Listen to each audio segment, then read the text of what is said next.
Hello बच्चों। IIT JEE mains के अंदर एक बहुत इंपॉर्टेंट चैप्टर है that is vector and three. उसके अंदर भी वेक्टर एंड थ्री में काफ़ी क्वेश्चन ऐसे हैं जो वेक्टर के हम थ्री में कन्वर्ट करके कर सकते हैं, थ्री के वेक्टर में कन्वर्ट करके कर सकते हैं। उसमें से भी जो थ्री वाला पार्ट है that is very important from JE point of view. मतलब इसका इंपॉर्टेंस मैं तुम्हें ऐसे समझा सकता हूँ कि अभी मार्च 2021 में जो जेई मेंस के 6 पेपर हुए थे उसमें वेक्टर्स के क्वेश्चन भी थे और थ्री के भी क्वेश्चन थे। थ्री के टोटल 6 शिफ्ट्स में 12 क्वेश्चंस आए। उसका मतलब क्या कि ऑन एंड एवरेज एक पेपर में 2 क्वेश्चन थ्री के थे और वेक्टर के क्वेश्चन उसके अलावा थे। वेक्टर और थ्री को बेसिकली हम क्लब करके ही चलते हैं क्योंकि कॉन्सेप्ट्स काफ़ी सिमिलर होते हैं। और थ्री के मैक्सिमम क्वेश्चंस में यू विल फाइंड कि प्लेन इज इन्वॉल्व। अब इसमें ये वाला जो टॉपिक है इस हिसाब से बहुत ज़्यादा स्कोरिंग हो जाता है। स्कोरिंग क्यों हो जाता है? क्योंकि जो प्लेन्स के रिजल्ट हैं उसमें यूजली मेरे को कुछ एक्स्ट्रा रटने की ज़रूरत नहीं पड़ती। काफ़ी कुछ जो 2 डायमेंशन में हमने स्ट्रेट लाइन के फॉर्मूले याद करके हैं, चाहे वो लेंथ ऑफ परपेंडिकुलर हो, चाहे वो रिफ्लेक्शन हो, ये ठीक है, चाहे वो फैमिली ऑफ स्ट्रेट लाइंस हो, सेम कॉन्सेप्ट हमारा प्लेन में ट्रांसफॉर्म हो जाता है। मतलब जो प्लेन्स के रिजल्ट हैं 3 डायमेंशन में, हम इसको ऐसे बोल सकते हैं कि जो प्लेन है 3 डायमेंशन में वो 2 डायमेंशन में जो स्ट्रेट लाइन है उसका एक्सटेंशन है। तो ये जो रिजल्ट्स हैं स्ट्रेट लाइन के 2 डायमेंशन में, ऑलमोस्ट सारे रिजल्ट्स को यूज़ करके हम प्लेन के ऊपर लगा सकते हैं और क्वेश्चंस को हम बहुत जल्दी सॉल्व कर सकते हैं। तो चलिए शुरू करते हैं। I will teach a little bit of theory and I hope कि all of you are aware of जिसको भी हम बोलते हैं ना कि फॉर्मूले, कॉन्सेप्ट, क्रॉस प्रोडक्ट, वेक्टर का जो बेसिक है, इक्वेशन कैसे लिखते हैं। तो बहुत थोड़ा सा theory I will touch and then I will take जो भी इस मार्च में क्वेश्चंस आए थे उनमें से some questions I will take and I hope you will feel confident कि जो अगली बार अगर जो पेपर में 3D के क्वेश्चंस आएंगे you should be able to score it, you will find it very easy. So let's start. सबसे पहले 2D की बात कर लेते हैं। 2D में स्ट्रेट लाइन का इक्वेशन किस टाइप का आता है? ax plus B Y plus c बराबर 0। ठीक है, अब 3D की बात कर लेते हैं। 3D में प्लेन का इक्वेशन, ठीक है, इसी का एक्सटेंशन हो गया। ठीक है, और थोड़ा इसको इधर लिख लेते हैं। प्लेन का इक्वेशन जो है वो इसी इक्वेशन का एक्सटेंशन हो गया। It will be ax plus B Y plus C Z plus D is equals to 0। ये हो गया। ठीक है, फिर हमने स्ट्रेट लाइन में पढ़ा होगा लेंथ ऑफ परपेंडिकुलर। मान लिया कोई भी पॉइंट है से x1 कॉमा y1, तो उससे लेंथ ऑफ परपेंडिकुलर कितना आता है? p is equals to mod of ax1 plus B y one plus c का mod whole divided by root over a square plus B square. Plane में भी length of perpendicular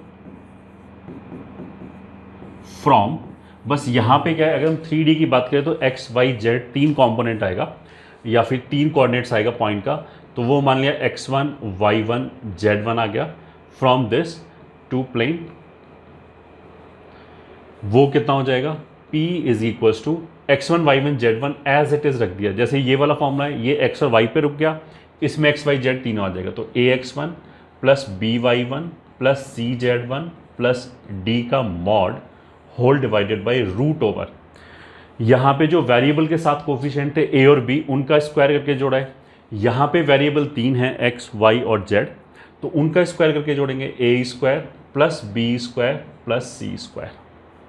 ठीक है, simple, कोई दिमाग पे एक्स्ट्रा स्ट्रेस नहीं है क्योंकि ये तो हम पहले से ही पढ़ते चले आ रहे हैं और ये आई होप सबको समझ में भी आता होगा।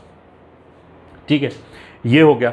फिर नेक्स्ट फॉर्मूला मान लिया हम ले लेते हैं रिफ्लेक्शन ऑफ, मान लिया alpha comma beta in line. ठीक है, यही वाली लाइन ले लिया। तो अगर अल्फा कॉमा बीटा का मेरे को रिफ्लेक्शन निकालना है तो वो हम ऐसे करते हैं, इफ़ यू रिमेंबर कि x minus alpha upon a is equals to Y minus beta upon b is equals to minus twice of alpha beta को हमने इस लाइन में रख दिया तो वो आ जाएगा a alpha plus B beta plus C whole divided by A square plus B square, ये आता है। अगर मैं निकालूं foot of perpendicular from alpha comma beta to line, तो उसमें एग्जैक्टली यही रहेगा, बस ये 2 हटा देंगे यहाँ से, तो वो क्या रहेगा, वो आएगा x minus alpha upon A is equal to Y minus beta upon B is equal to minus A alpha plus B beta plus C whole divided by A square plus B square. ठीक है, I hope ये straight line में हमने formula याद कर रखा है। अगर ये याद है तो प्लेन में यू विल फाइंड के क्वेश्चन काफ़ी ऐसे आए कि इसका रिफ्लेक्शन ये है इस प्लेन के अंदर, ऐसे क्वेश्चंस भी आए हैं जेई के अंदर। तो प्लेन में क्या हो जाएगा, रिफ्लेक्शन वाला चीज़ जो है, तो लिख लेते हैं रिफ्लेक्शन ऑफ पॉइंट, मान लिया अल्फा बीटा गामा लिख लिया इन प्लेन। तो अल्फा बीटा गामा करेंगे तो जैसे इस तरीके से चीज़ आया वैसे यहाँ पे आ जाएगा, यहाँ पे आ जाएगा x minus alpha upon a, यहाँ पे 3 चीज़ें x y z, तो y minus beta upon b z minus gamma upon c, ये तो इसका विज़ा विज़ आ गया, जैसा ये आ रहा है वैसे ये आ रहा है, is equals to minus twice of, फिर जो हमारा पॉइंट है अल्फा बीटा गामा उसको पूरे में रख दिया, जैसे यहाँ पे हमने अल्फा बीटा पूरी लाइन के इक्वेशन में रखा था और जो भी एक्सप्रेशन आया वो यहाँ पे रख दिया, मतलब अल्फा बीटा कुछ पॉइंट होगा से 3,4, तो अगर मैंने इसमें 3,4 रखा तो एक वैल्यू आ जाएगी। वैसे ही जो यहाँ पे पॉइंट है अल्फा बीटा गामा उसको मैंने इधर सब्स्टिट्यूट किया, तो a alpha plus B beta plus c gamma plus d, और डिनोमिनेटर में फिर वही a square plus B square plus C square, pretty easy to remember. फिर लास्ट में क्या था, फुट ऑफ परपेंडिकुलर, तो फुट ऑफ परपेंडिकुलर की बात कर लेते हैं। Foot of perpendicular from alpha beta gamma to plane, ठीक है, यही वाला प्लेन, तो वो भी एग्जैक्टली ये आ जाएगा x minus alpha upon a बराबर y minus beta upon b बराबर z minus gamma upon c is equals to -2 हटा देते हैं, तो a alpha plus B beta plus c gamma plus d whole divided by A square plus B square plus C square. And I hope you are able to follow whatever we are doing। ठीक है, इसको थोड़ा ऐसा कर लेते हैं। अच्छा, इसको अगर मैं डायग्राम में दिखाना चाहूँ तो what we are talking about, अच्छा ये आई होप सबको समझ में आता होगा, अगर नहीं समझ में आता तो हम समझाते हैं। इसका मतलब क्या है कि अल्फा बीटा एक गिवन पॉइंट होगा, एक गिवन लाइन होगा, ठीक है। अब लाइन के अंदर अगर मेरे को रिफ्लेक्शन निकालना है, समथिंग लाइक कि लाइन ये हो गया, ये पॉइंट हो गया अल्फा कॉमा बीटा, अब इसका मैंने रिफ्लेक्शन निकाला तो वो ये वाला पॉइंट आ गया। तो रिफ्लेक्शन निकालने का मतलब क्या है कि मेरे को जो रिफ्लेक्टेड पॉइंट है, मान लिया ये ए है और इसका रिफ्लेक्टेड पॉइंट A1 है। A1 निकालने का मतलब क्या है कि मेरे को A1 के कोऑर्डिनेट्स निकालने, तो वो हम कैसे निकालेंगे, alpha A B C, alpha beta A B C, ये तो नोन क्वांटिटी होगा क्योंकि लाइन की इक्वेशन हमें पता होगा और पॉइंट भी दे रखा होगा कि इस पॉइंट का मान लिया 3,4 का मेरे को रिफ्लेक्शन निकालना है। तो यहाँ पे अल्फा की वैल्यू रख दिया, ए का वैल्यू रख दिया, तो यहाँ पे केवल एक्स अननोन हो जाएगा। यहाँ पे A B C alpha beta सब कुछ नोन है, तो ये तो फाइनाइट नंबर आ जाएगा कैलकुलेट करने के बाद। इन दोनों को बराबर किया तो एक्स कोऑर्डिनेट आ जाएगा इस पॉइंट का, मतलब इन दोनों को नहीं, सॉरी, रिफ्लेक्शन की बात करें तो इन दोनों को बराबर किया तो x कोऑर्डिनेट आ जाएगा, मतलब a को इधर ले जाओ, अल्फा को इधर ले जाओ। ऐसे ही फिर इन दोनों को बराबर करेंगे तो रिफ्लेक्शन का y कोऑर्डिनेट आ जाएगा। जो फुट ऑफ परपेंडिकुलर है वो मान लिया ये n1 है, तो फुट ऑफ परपेंडिकुलर के लिए ये फॉर्मूला है विदाउट 2, बस इन दोनों में स्ट्रक्चर एक जैसा है बिल्कुल, बस रिफ्लेक्शन वाला तुम ऐसे बोल सकते हो डबल दूरी पे है, पॉइंट ए से जितना डिस्टेंस पे एन है उसी के डबल डिस्टेंस पे, तो इसलिए 2 आ रहा है, तो इसको हम ऐसे ही बोल सकते हैं, याद करने का ट्रिक है, ठीक है। अब ये कैलकुलेट करो, यहाँ से x निकालो वो n का x कोऑर्डिनेट आ जाएगा, यहाँ से y निकालो वो n का y कोऑर्डिनेट आ जाएगा।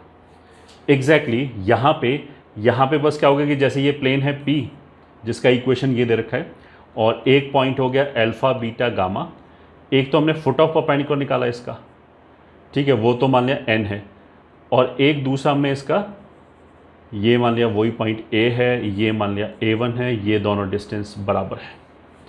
तो इस वाले केस में A B C D ये नोन होगा, अल्फा बीटा गामा नोन होगा। तो जब हम इन दोनों से कैलकुलेट करेंगे x, तो अल्फा पता है, A पता है, ये सब पता है, जब इसको कैलकुलेट करोगे तो x कोऑर्डिनेट किसका आ जाएगा, रिफ्लेक्शन का, दैट इज A1 का। कहने का मतलब ये है, ठीक है। अगर ये समझने में दिक्कत है तो बहुत जल्दी एक छोटा सा क्वेश्चन कर लेते हैं। Question, find reflection of 1 2 3 in x minus Y plus 2z plus 3 is equals to 0। Find reflection of this point in this.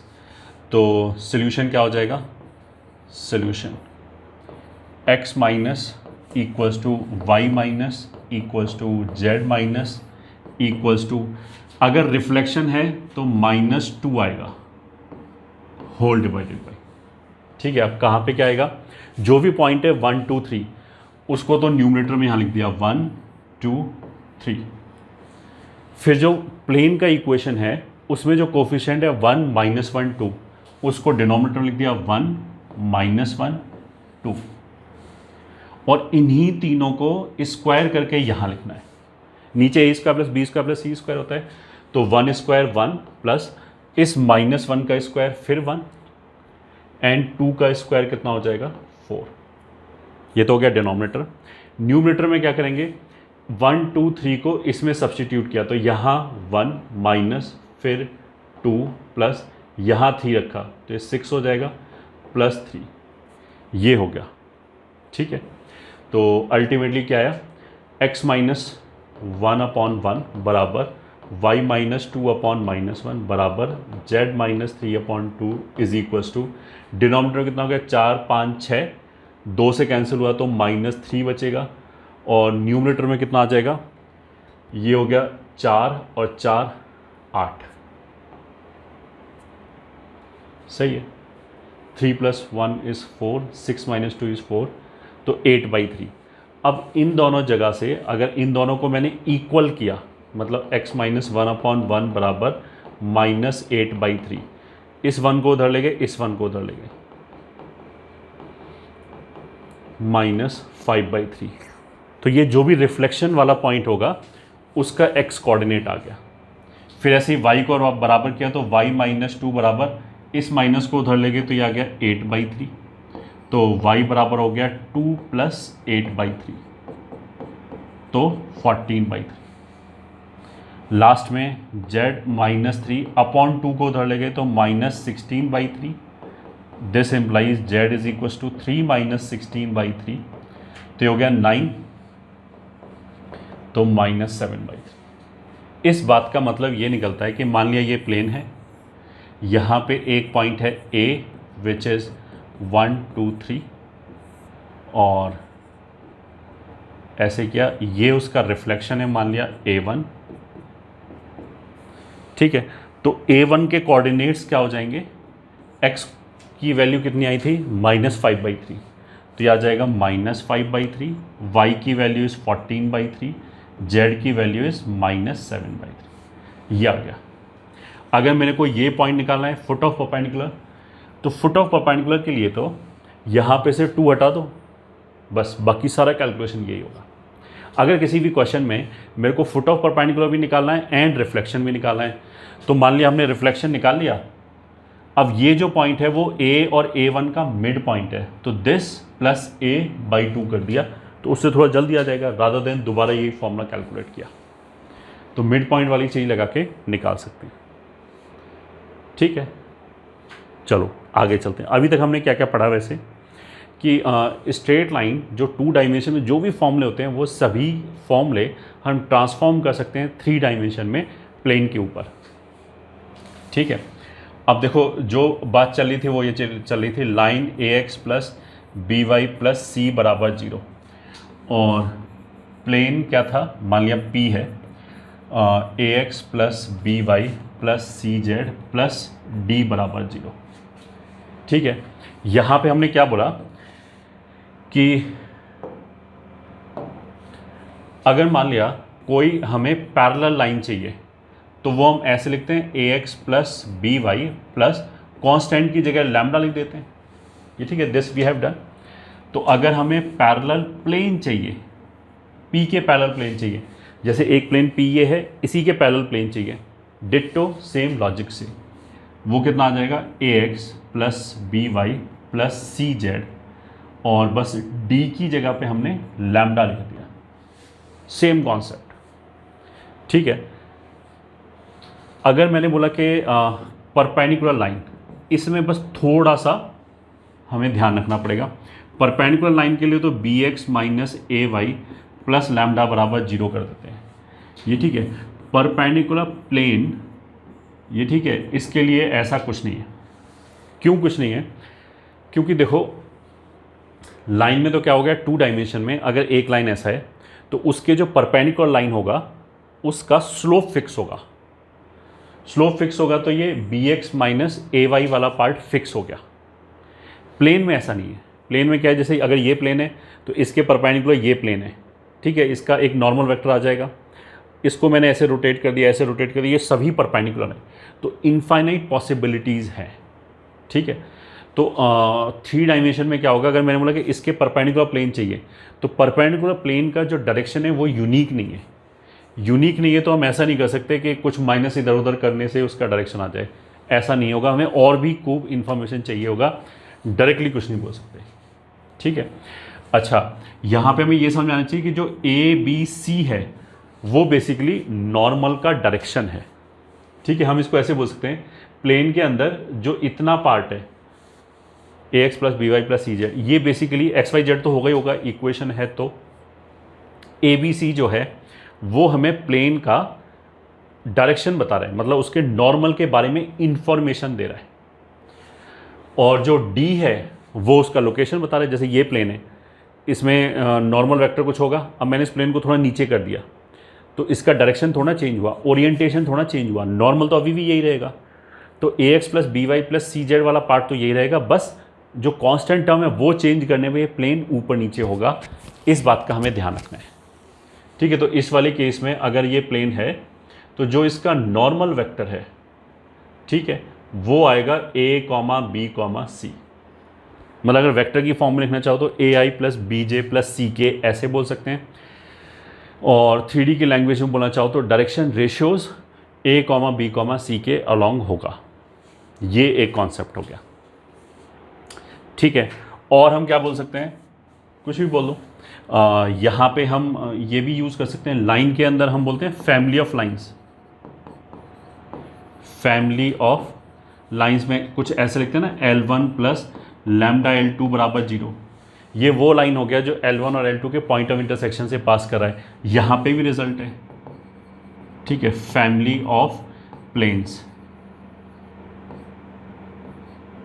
ठीक है, मतलब अगर ऐसे 2 प्लेन हैं तो दोनों प्लेन एक लाइन में इंटरसेक्ट करेगा, उस लाइन ऑफ इंटरसेक्शन से पास करने वाला जो प्लेन होगा उसको भी हम ऐसे लिख सकते हैं P1 प्लस लैम्डा P2 बराबर 0।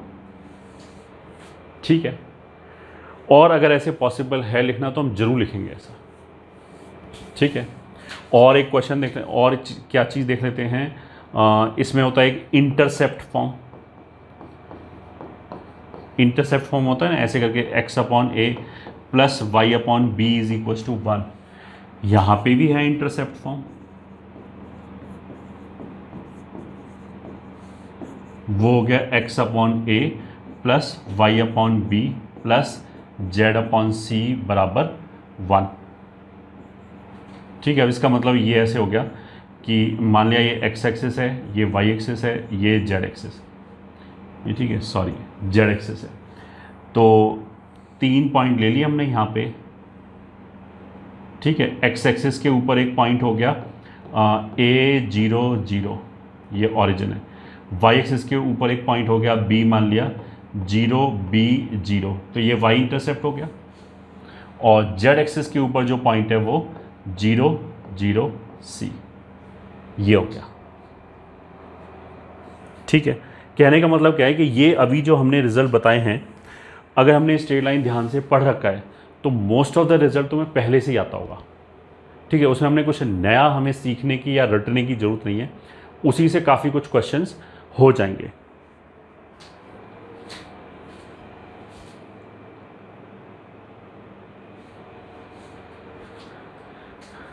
ठीक है, और एक और बहुत इम्पॉर्टेंट कॉन्सेप्ट है, इम्पॉर्टेंट कॉन्सेप्ट लाइन का, ये ठीक है, स्ट्रेट लाइन इन 3D का इक्वेशन हम कैसे लिख सकते हैं, ऐसे x minus x one upon A is equal to Y minus y one upon B is equal to Z minus z one upon c. ये ठीक है, अब ये 2D की बात नहीं करें, 3D की बात करें। 3D में लाइन का इक्वेशन हम ऐसे लिख सकते हैं। कौन सी लाइन है ये? एक लाइन है जो एक पॉइंट x1 y1 z1 से पास कर रहा है, मतलब ये इसका पोजीशन वेक्टर हो गया, और लाइन के पैरेलल जो डायरेक्शन है ऐसे, दैट इज ABC, ये लाइन के पैरेलल डायरेक्शन हो गया। ठीक है, अब तुम इसको ऐसे समझो, ये लाइन है। अब इस लाइन को कंटेन करने वाले there will be infinite planes. जैसे ये एक प्लेन हो गया, ये जो मेरा हाथ है ये एक प्लेन हो गया, इसके अंदर ये लाइन लाई कर रहा है। अब मैं अपने हाथ को रोटेट कर दूं, ये दूसरा प्लेन हो गया, तीसरा प्लेन हो गया। तो there are infinite such planes. This is very important concept, और ये जो शॉर्टकट हम मारेंगे ये भी बहुत इंटरेस्टिंग है। इनफैक्ट जेई में क्वेश्चन इसी बार आया है, जेई में क्वेश्चन इससे रिलेटेड आता रहता है कि अगर मेरे को इस लाइन को कंटेन करने वाले प्लेन का इक्वेशन चाहिए तो बहुत ईजी है। ठीक है, तो अब हम क्या बोलेंगे, equation of plane containing above line can be given as। तुम क्या करो, इन दोनों को एक तरफ ले आओ, तो ये हो गया x minus x one upon a minus y minus y one upon b plus. ठीक है, इन दोनों को अगर मैं इसको छुपा लूँ एक मिनट के लिए, तो ये क्या हो गया, इसको अगर मैं लेफ्ट पे लेके आ जाऊँ, ये तो x और y का एक इक्वेशन हो गया। एक्स और वाई का जो भी लीनियर इक्वेशन होगा वो बेसिकली प्लेन को ही रिप्रेजेंट करेगा। ठीक है, तो हमने ऐसे लिख दिया, ये बेसिकली कोई एक प्लेन है P1। ठीक है, लैम्डा टाइम्स, अब इसको इधर ले आओ, मतलब किसी कोई भी दो कॉम्बिनेशन ले लिया, मैंने एक कॉम्बिनेशन ये ले लिया, एक ये ले लिया, तो अगर इसको इधर ले आए तो y minus y one upon b minus z minus z one upon c बराबर 0। ये हमारा एक प्लेन हो गया जो इस लाइन को कंटेन कर रहा है। ठीक है, लैम्डा क्यों आया, क्योंकि ऐसे इन्फाइनाइट प्लेन्स हैं, जैसे हमने बोला ना कि ये लाइन है, ये भी प्लेन इसको कंटेन कर रहा है, ये जो हाथ है। ठीक है, अब मैंने हैंड को ऐसे रोटेट किया, ये भी प्लेन कंटेन कर रहा है, ये भी कंटेन कर रहा है, तो ऐसे करके इन्फाइनाइट प्लेन कंटेन कर रहे हैं। तो अगर मैं लैम्डा की वैल्यू चेंज करता जाऊँ यहाँ पे, तो you will keep getting different planes. ठीक है, या फिर हम ऐसे बोल सकते हैं, इस लाइन को कंटेन करने वाले सारे प्लेन अंदर आ जाएंगे इसके। ये ठीक है, वो इसी फॉर्म में आ जाएंगे, लैम्डा की वैल्यू चेंज करो, कोई ना कोई प्लेन आ जाएगा। अब हम इसी पे बेस्ड एक बहुत अच्छा क्वेश्चन देखते हैं जो जेई में मार्च में इसी बार आया है।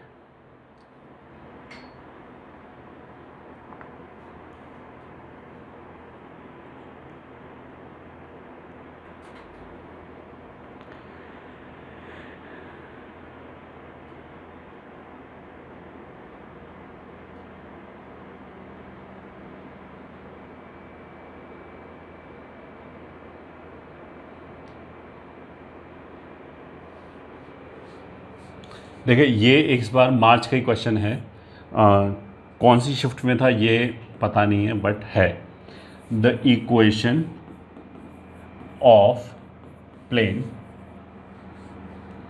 विच contains the y axis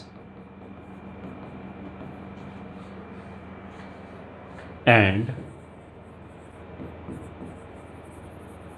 passes through 1, 2, 3 is, ठीक है, फिर 4 ऑप्शन दे रखा है। A is x plus 3z is equals to 10, B is x plus 3z is equals to 0, C part is 3x plus z is equals to 6 and D part is 3x minus z बराबर 0। ठीक है, अब देखो, अगर हमें ये concept आता है, हम ये झटके से क्वेश्चन कर सकते हैं तुरंत। उसने क्या बोला कि हमें एक प्लेन चाहिए जो y एक्सिस को कंटेन कराए। y axis is nothing but A line. ठीक है, एक लाइन है।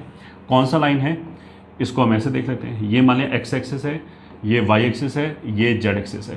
तो y एक्सिस को आई कैन ट्रीट कि एक ये वो लाइन हो गया जो 0, 0, 0 से पास कर रहा है, और y एक्सिस की डायरेक्शन होती क्या है, 0, 1, 0। ठीक है, तो y एक्सिस का इक्वेशन हम ऐसे लिख सकते हैं। अभी हमने बोला लाइन का इक्वेशन ऐसे लिखते हैं। ठीक है, तो किस पॉइंट से पास कर रहा है, 0, 0, 0, तो 0, 0, 0, और डायरेक्शन क्या है, 0, 1, 0, ऐसे लिख सकते हैं। ठीक है, अगर किसी बच्चे को ये लग रहा है ना कि ये 0 नीचे कैसे लिख दिया, लिख सकते हैं, कोई दिक्कत नहीं ये। ठीक है, ये तो रिप्रेजेंट करने का तरीका है। 0, 1, 0, ये तो बेसिकली हमें क्या बता रहा है कि डायरेक्शन 0, 1, 0 के अलोंग है। अब देखो, ये तो ऊपर जो 0, 0 लिखा है वो लिखने का फ़ायदा नहीं है, तो ऐसे लिख सकते हैं। ठीक है, ये एक लाइन हो गया। अब उसने क्या बोला कि जो प्लेन है वो इसको कंटेन कर रहा है, तो अभी हमने एक शॉर्टकट क्या बोला था, इसको इधर ले आओ। ठीक है, मतलब इसको छुपा लिया, तो 1 को इधर ले गए, 0 को इधर ले गए, तो y खत्म हो गया। इन दोनों से बेसिकली केवल ये आ जाएगा x बराबर 0। ठीक है, इन दोनों से बेसिकली 1 को इधर ले गए, 0 को इधर ले गए, तो आ जाएगा z बराबर 0। तो हम सोल्यूशन में क्या लिखेंगे, let required plane is P1 plus lambda P2 x plus z बराबर 0। ठीक है, एक लाइन का काम। अगर क्वेश्चन मैंने पढ़ लिया तो 10 सेकंड में आई कैन राइट दिस, अगर मेरे को कॉन्सेप्ट पता है तो।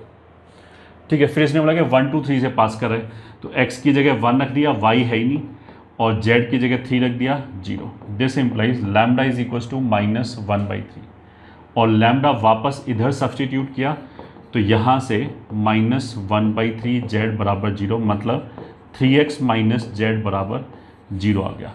अब 3x माइनस z बराबर 0, ये डी ऑप्शन है। ये जेई का क्वेश्चन है, इसी बार के मार्च के ऑप्शन का क्वेश्चन है। अगर हमें ये कॉन्सेप्ट पता है, विद इन 1 मिनट ये हो जाएगा। जैसे पेपर में हमने बोला, इस बार जो जेई का पेपर आया था मैथमेटिक्स में स्पेशली, वो काफ़ी लेंदी आया था। ठीक है, सही बात है, बट अगर उसमें ऐसे भी क्वेश्चंस थे, मतलब अगर टोटल 30 क्वेश्चंस थे जिसमें से हमें 25 करने थे, तो 5-6 क्वेश्चन हो सकते खूब लेंदी आए, बट 5-6 क्वेश्चन ऐसे भी थे कि अगर मेरे को कॉन्सेप्ट पता है तो वो बहुत जल्दी क्रैक कर सकते हैं।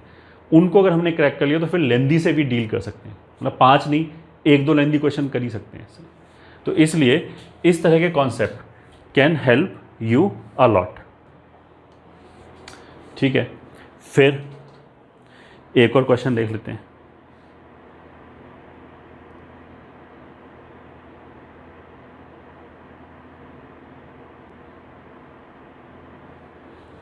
क्वेश्चन, अब तुम्हें यकीन नहीं होगा कि ये जेई के क्वेश्चन है, इसी बार मार्च में आए हुए क्वेश्चन है। If the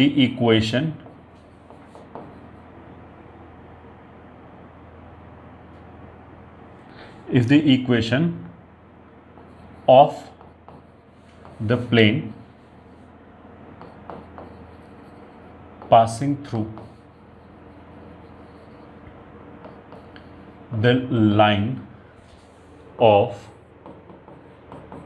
intersection of 2x minus 3y plus 4z minus 3 is equals to 0 and 3x minus 5y plus 4z plus 11 is equals to 0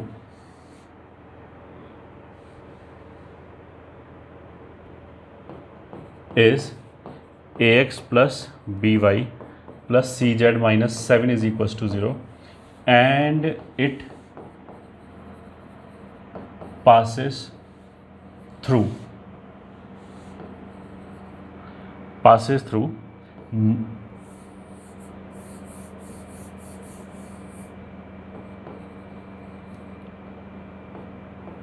-2 1 3, ठीक है। Then find 2a plus B plus C minus 7 is equals to 0।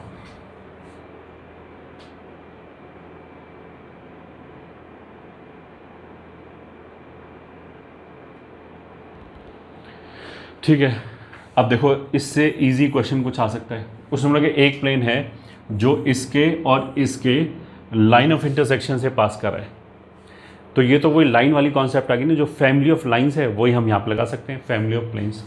तो हम क्या बोलेंगे, let required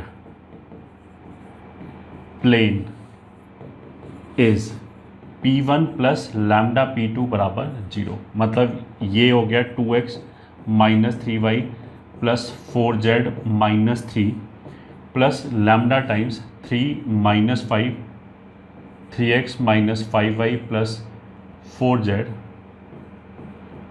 plus 11 बराबर 0। और ये किससे पास कर रहा है, -2, 1, 3 से। तो -2, 1, 3 रख दो इसमें।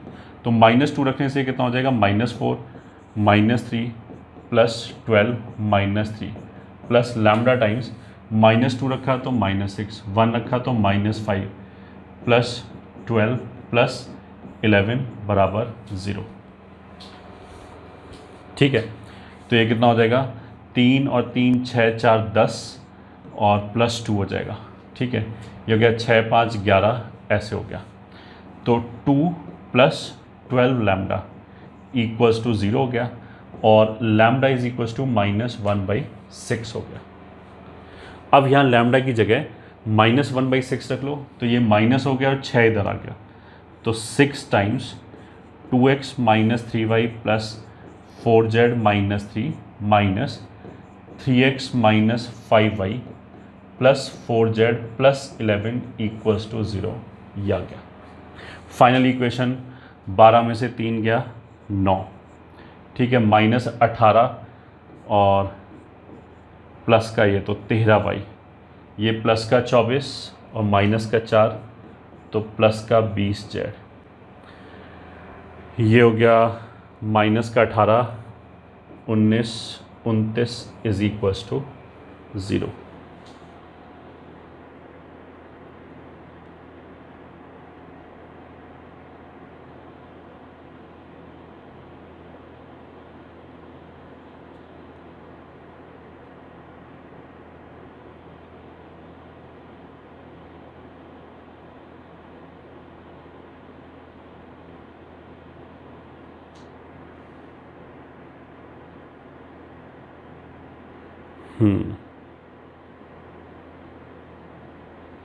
Just 1 minute, let me check the calculation. 2x minus 7y plus, okay,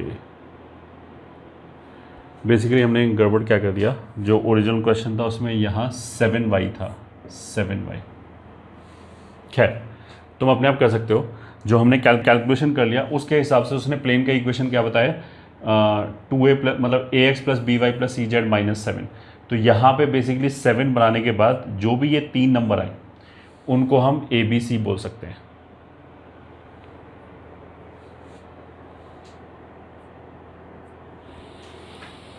चलो कर ही देते हैं। अगर ये 7 है तो ये 7 हो जाएगा, हाँ, तो ये 7 हो जाएगा। 1 रखा तो ये 7 हो जाएगा। 7 का मतलब क्या है, -4 हो गया तो ये -2 हो जाएगा। तो ज़्यादा कुछ चेंज हुआ नहीं, ये प्लस हो जाएगा बस। 1/6 का मतलब क्या है, ये, हाँ, तो इतना कोई 12 13 14 15x 18 और 23y 24 और 4 28z -18 -7 बराबर 0। तो वो बेसिकली वैल्यूज़ ऐसे दे रखा था ताकि ये मैच कर जाए। अब ये मैच करने से क्या हो गया, ए बी सी सीधा सीधा वैल्यू कितना आ गया, ए इज इक्वल्स टू 15 आ गया, ए बी सी इसने एक्स वाई जेड के कोफिशिएंट बोले हैं, तो ए इज इक्वल्स टू 15 आ गया, बी इज इक्वल्स टू -23 आ गया, सी इज इक्वल्स टू 28 आ गया। जब ये वैल्यू आ गया तो ये तो कोई भी बच्चा अब कैलकुलेट कर सकता है अपने आप, इसमें कोई कॉन्सेप्ट नहीं लग रहा है। तो अगेन यू विल फाइंड कि ये हमें फील हो भी ना हो कि ये जेई के लेवल का क्वेश्चन है।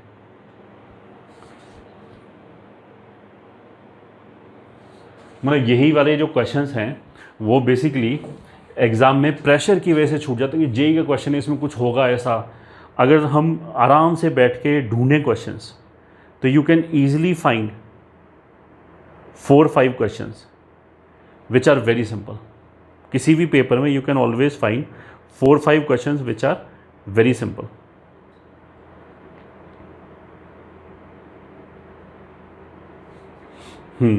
एक क्वेश्चन और देख लेते हैं, ये भी इसी बार जेई का क्वेश्चन आया हुआ है। The equation of the plane parallel to the plane x minus 2y plus 2z minus 3 is equals to 0, which are at a unit distance from 1 to 3 is ax plus by plus cz plus d is equals to 0।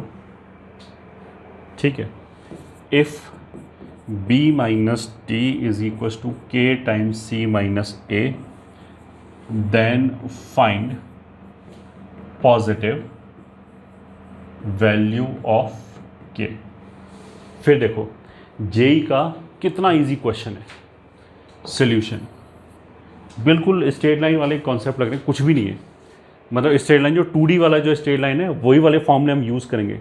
उसने बोला कि एक plane है जो इसके parallel है, तो हमने प्लेन मान लिया x minus 2y plus 2z, ये ठीक है, प्लस लैम्डा बराबर 0, ये मान लिया। ठीक है, पैरेलल है तो एक्स वाई जेड वाला पार्ट हमने ऐसे ही रख लिया, उसको कांस्टेंट को हटा के लैम्डा रख लिया। अब इसने क्या बोला कि 1, 2, 3 से इसका डिस्टेंस 1 के बराबर है। It is at A unit distance, unit distance मतलब डिस्टेंस 1 है, तो p बराबर 1 दे रखा है, तो 1, 2, 3 से डिस्टेंस कितना रहेगा, 1 रखा, 2 रखा, 3 रखा, plus lambda upon root over, यही फॉर्मूला होता है ना लेंथ ऑफ परपेंडिकुलर निकालने का। तो लेंथ ऑफ परपेंडिकुलर इस पॉइंट से इस प्लेन का 1 के बराबर है। डिस्टेंस 1 होने का मतलब ये है कि प्लेन ऐसे है, यहाँ पे पॉइंट है और ये लेंथ ऑफ परपेंडिकुलर 1 के बराबर है, ये बोल रहा है। Divided by 1 square plus 2 square plus 2 square, a square 1, b square minus 2 का स्क्वायर, c स्क्वायर 2 का स्क्वायर, दिस इज 1। तो ये कितना हो गया, लैम्डा के अंदर 6 और 1 7, 3 अपॉन 4 और 4 8 और 1 9 3। So this implies lambda plus 3 is equals two plus minus 3। ठीक है, 1 2 3, तो 1 2 3, हाँ ठीक है। तो यहाँ से कितना हो जाएगा, lambda is equals two plus 3 लिया तो 0 एंड माइनस 6। ठीक है, लेट मी चेक, क्योंकि पॉजिटिव वैल्यू, अच्छा ये तो ठीक है, पॉजिटिव वैल्यू तो उसने किसका बोला है, 0 और माइनस 6 आ गया। हाँ, तो जो प्लेन का इक्वेशन है वो आ जाएगा x minus 2y plus 2z बराबर 0, और एक आ जाएगा x minus 2y plus 2z minus 6 बराबर 0। ये दो प्लेन आ गए, मतलब दो प्लेन ऑफ कोर्स ऐसे आएगा, एक ऊपर आ जाएगा, एक इस डायरेक्शन में हो गया 1 डिस्टेंस पे। अब उसने क्या बोला है, b माइनस डी। ठीक है, प्लेन तो उसने ये बोला था ax by cz और d ऐसे करके बोला था। ठीक है, तो रख लेते हैं b। पहले वाले केस में मतलब a की वैल्यू तो फिक्स हो गई 1 है, बी की वैल्यू फिक्स है -2 है, सी की वैल्यू फिक्स है 2 है, और डी की वैल्यू बेसिकली क्या था, लैम्डा। तो बी माइनस डी, तो बी माइनस डी कितना हो जाएगा, -2 minus lambda is equals to K times C minus A. तो सी माइनस ए इज़ 1, तो के बराबर कितना हो गया, -2 माइनस लैम्डा। तो यहाँ से के की वैल्यू क्या हो गई, अगर लैम्डा 0 लिया तब तो -2, अगर लैम्डा -6 लिया तो ये हो जाएगी +4। तो ये रिजेक्ट हो गई क्योंकि पॉजिटिव वैल्यू बोला था, और के इज इक्वल्स टू 4। तो कॉन्सेप्ट वाइज इस क्वेश्चन में ऐसा कुछ भी नहीं था। लेंथ ऑफ परपेंडिकुलर का फॉर्मूला कोई नया फॉर्मूला नहीं है, ये हमें स्ट्रेट लाइन से पहले से आता है। और पैरेलल प्लेन का कॉन्सेप्ट, ये भी एक लाइन का कॉन्सेप्ट है, इसमें भी कोई दिमाग पे जोर नहीं पड़ा होगा ये समझने के लिए। तो 3D के question we can see JE में काफ़ी इजी हैं, मतलब अगर हम निकालना चाहें तो 3D के क्वेश्चन मैक्सिमम टाइम पे, अगर हमें कॉन्सेप्ट्स अच्छी तरह रिवाइज हैं तो 2-3 मिनट के अंदर अंदर हो जाएंगे। ठीक है, एक क्वेश्चन और लेते हैं।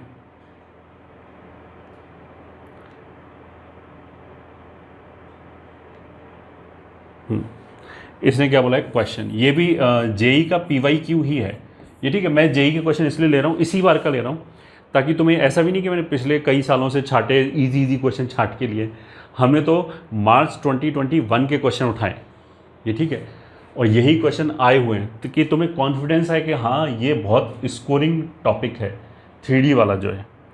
तो लिखते हैं, late plane AX + BY + CZ + D is equals to 0 bisect the line joining the points 4, -3, 1 and 2, 3, -5। ठीक है, एट राइट एंगल। ठीक है, एक तो उसने बाइसेक्ट कर रहा है, बाइसेक्ट करने का मतलब क्या, मिड पॉइंट से पास कर रहा है। राइट एंगल का मतलब क्या है कि 90 डिग्री पे कट कर रहा है। ठीक है, if ABCD are integers then find minimum value of A² + B² + C² + D²। ठीक है, मतलब इफेक्टिवली इसने क्या बोला कि एक प्लेन है और वो 2 पॉइंट को ज्वाइन कर रहे हैं। मतलब एक पॉइंट हो गया 4, -3, 1 और दूसरा पॉइंट हो गया 2, 3, -5। ये ठीक है, इसको बाइसेक्ट कर रहा है 90 डिग्री पे, तो ये 90 डिग्री हो गया और ये मिड पॉइंट हो गया। तो अगर ये मिड पॉइंट है तो ये क्या आ जाएगा, दिस + दिस / 2। तो 4 और 2 6, -3, 0, -2, ये मिड पॉइंट हो गया। और ये जो डायरेक्शन है, बिकॉज ये 90 डिग्री है तो नॉर्मल का काम करेगा। 4 में से 2 गया 2, -3 में से 3 गया -6, 1 में से 4 गया 6। तो ये इसके नॉर्मल का डायरेक्शन हो गया। इसमें से पूरे में से 2 भी हटा सकते हैं, तो इसके जो नॉर्मल का डायरेक्शन है आई कैन टेक एज 1, -3, 3। तो बस प्लेन का इक्वेशन कैसे आएगा, अगर मेरे को एक पॉइंट पता है और ये डायरेक्शन पता है तो वो हम ऐसे लिख सकते हैं, 1 times x - 3 -3 times x y - 0 and +3 times z + 2 = 0। ठीक है, तो ये हो जाएगा x - 3y + 3z और कांस्टेंट कितना हो जाएगा, +6 +3 = 0। ये हो गया। ठीक है अब देखो इनमें से कोई कॉमन इंटीजर है क्या, नहीं। ये तो 3, 3, 3 तो है, बट यहाँ तो 1 है। ठीक है, मिनिमम बोलने का मतलब क्या है, मिनिमम बोलने का मतलब ये है कि जैसे ये हमारे प्लेन का इक्वेशन आ गया, मैं तो इसको ऐसे भी लिख सकता हूँ 2 से मल्टीप्लाई करके -6y + 6z plus 6 is equals to 0। ये भी वही प्लेन है, ये भी वही प्लेन है, बट इसमें क्या होगा, ए बी सी डी की वैल्यू मैग्नीट्यूड वाइज बढ़ जाएगी, और इसने क्या बोला है कि हमें इसका मिनिमम वैल्यू चाहिए। तो मिनिमम वैल्यू तो इन्हीं ए बी सी डी से निकलेगा। तो सिग्मा ए स्क्वायर कितना हो जाएगा, 1 square plus 3 square plus 3 square plus 3 square, तो ये 27 और 1 कितना हो गया, 28।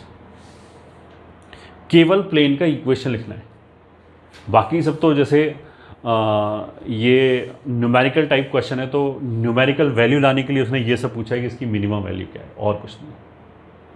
ठीक है, इन कोफिशिएंट्स को और छोटा नहीं कर सकते, वरना ये इंटीजर नहीं बचेगा। तो I hope this session was useful for you, और जो आगे के जेई का पेपर जब तुम दोगे उसमें 3D वाले क्वेश्चन में यू विल बी कॉन्फिडेंट, और कॉन्फिडेंस के साथ, चाहे भले वो जेई का क्वेश्चन हो, you can crack it within very short period of the time. ठीक है, so all the very best, see you again.